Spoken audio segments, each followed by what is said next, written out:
Welcome back to the Legal Alternative Podcast with me, Sam Pawson, joined remotely, but as ever, by Nils. Nils, how are you? I'm very good, Sam. How are you? Yeah, we're good. We're not together this morning. We are later for something else, but they're both on the road today a lot. So remote one this week. Yeah, all good for me. Really busy, as imagine you are. Lots to talk about for the pod. Lots going on in the world of employment. How about you? Yeah, it's really busy. I think it's the sort of closure of pre-season for most of the rugby league clubs in Super League. The championship clubs we acted for, and we've already started. I had the pleasure of going to watch Halifax, their first home game on Sunday against Batley. Yeah. So a good win for our friends at Halifax. So yeah, all good. And of course, we'll come on to it later. We've got our talk at the end of this month at Halifax, which we're looking forward to. If we do, it should be a really interesting one, and we'll share some details later. In terms of updates, Nils, I think you're starting us off today. Yes. So we're several years into the pod. Yeah. And it occurred to me this morning, actually, I've never spoke about a key component of criminal litigation, which is the defence case statement. So if any of our listeners are ever unfortunate enough to need to draft a defence case statement because they're in criminal litigation, it really is the key plank of a lot of cases.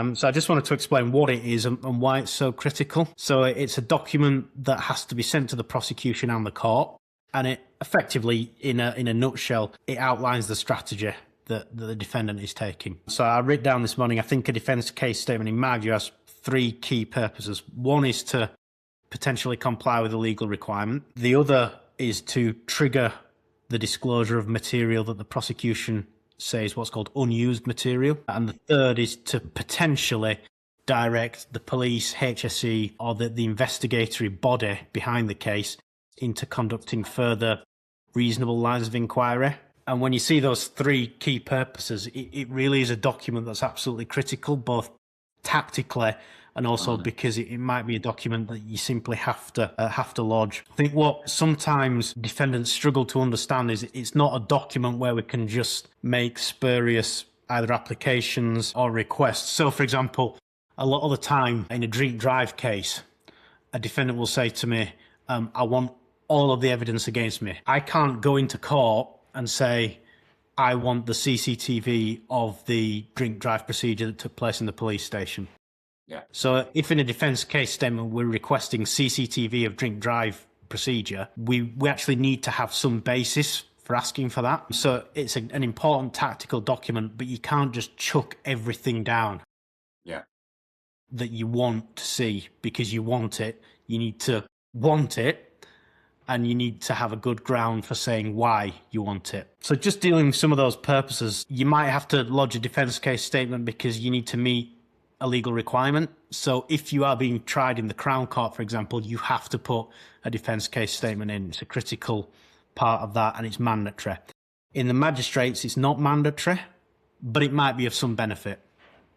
So, for example, if you were running what's called a proof case, so that's where, as the defendant, you're not going to say anything, but you are saying to the prosecution, you go and prove this case, it might be a useful document in that scenario. In terms of what it should contain the nature of your defence, the facts that you're relying on, any witnesses that you would like to appear in the case, any points of law, any issues in dispute, and then the last bit I always draft is any other relevant information. So that might be, we want the police to go and ascertain CCTV from another angle of the incident. We want the police to conduct this line of inquiry. We are going to object to bad character evidence. We're going to object to hearsay evidence.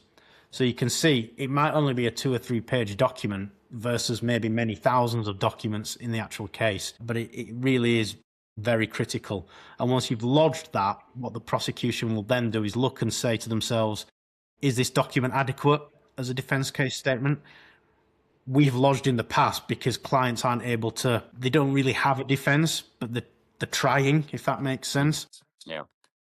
And the prosecution come back and say, this isn't an adequate defence case statement. Provided it is, they then go off and do what's requested or not do what's requested in that defence case statement. So it might be, here's the CCTV that you requested, or here's why we're not going to provide the CCTV. So it could prompt further disclosure and often does.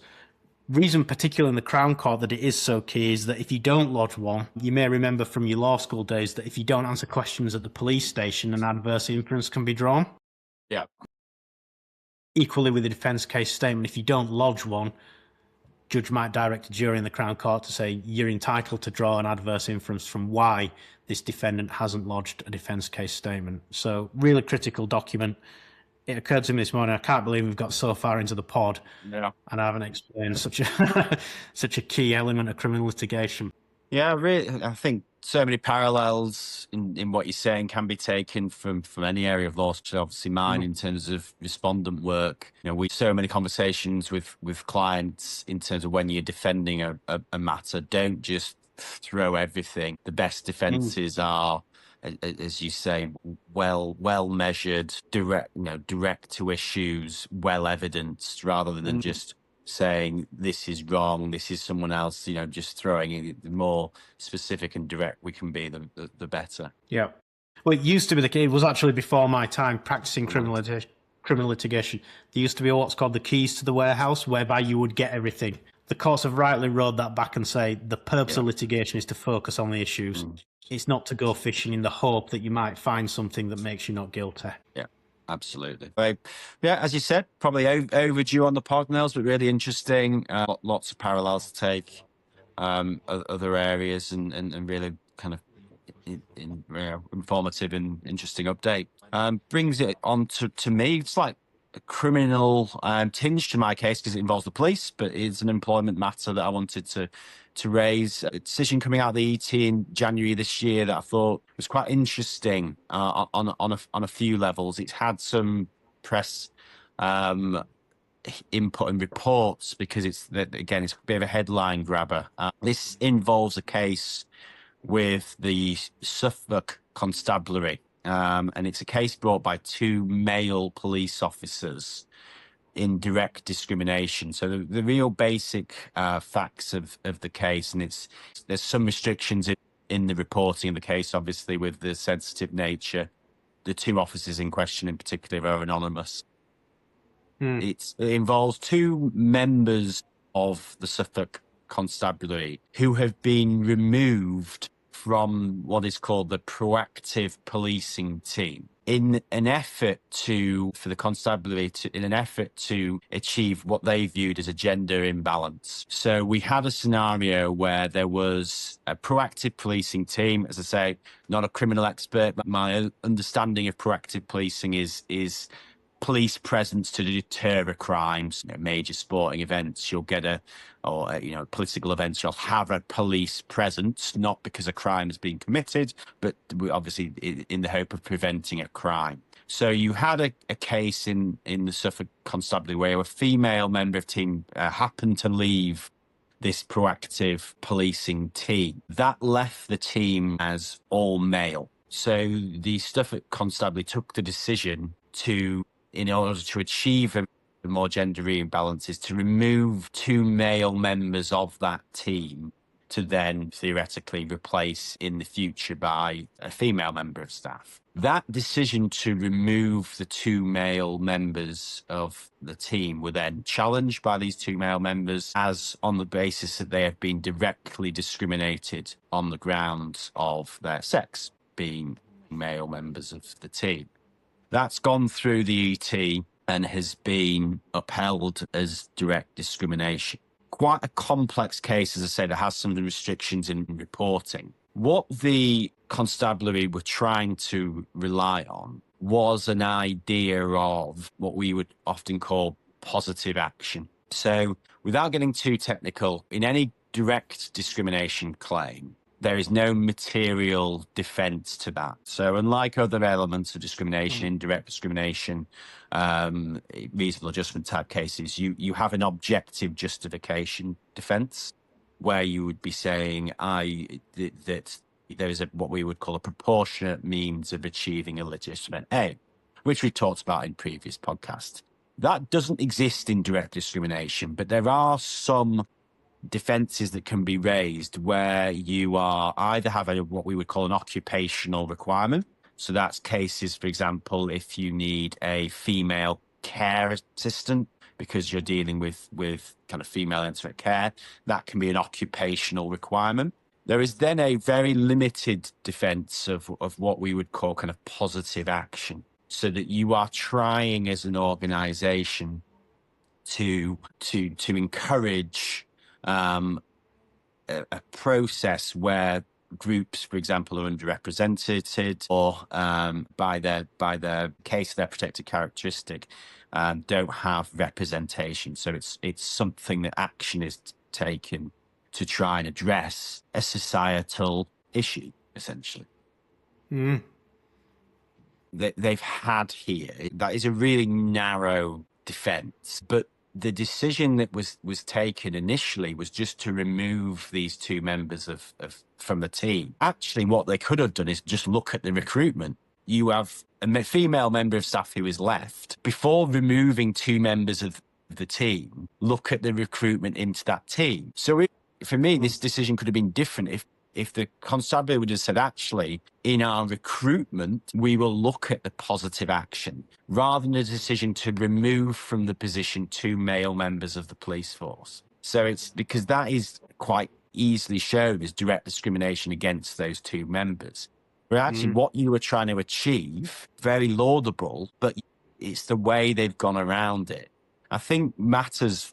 In this case, there was some suggestion that the constabulary had received some HR advice that says that this action was likely to be discriminatory, and have kind of ignored it, which I think, again, is made matters worse. So it's really a case I wanted to highlight. Two, very detailed for the podcast, but where organisations are using positive action or have EDI policies that are very laudable and are looking to achieve things, there are problems in society. What often goes wrong is the method in those policies or aims are implemented, rather than actually the aims themselves. Yeah. And it's again a failure in process here, and a failure in actually being so bullish in what you're trying to achieve, and actually forgetting how you get there is equally as important. Yeah, I agree. Well, two things leapt out of me. One, as you said, the recruitment. The other thing would have been, would it not just have been easier to make the team bigger and balance it, try and slowly balance it that way? Yeah. And these decisions obviously are easy for us to criticise in distance. I'm sure there's budgeting issues. There's so much about police presence and proactive policing in that is required. It's obviously not as easy as that in terms of the massive administrative bundle on the burden on the police. And so I'm sure again there's real life challenges, but as you suggest to me, it seems a bit of a failure of imagination that this kind of issue occurred, and then you would think there would be another way around it. Yeah, absolutely. So useful, I think, for everyone, again, specific, but, all of our clients, if you are looking at those EDI policies, any positive action, it's something you really need to get some advice and look at quite carefully before kind of implementing. Yeah. And your team can handle that? Absolutely, as always. Here for some advice.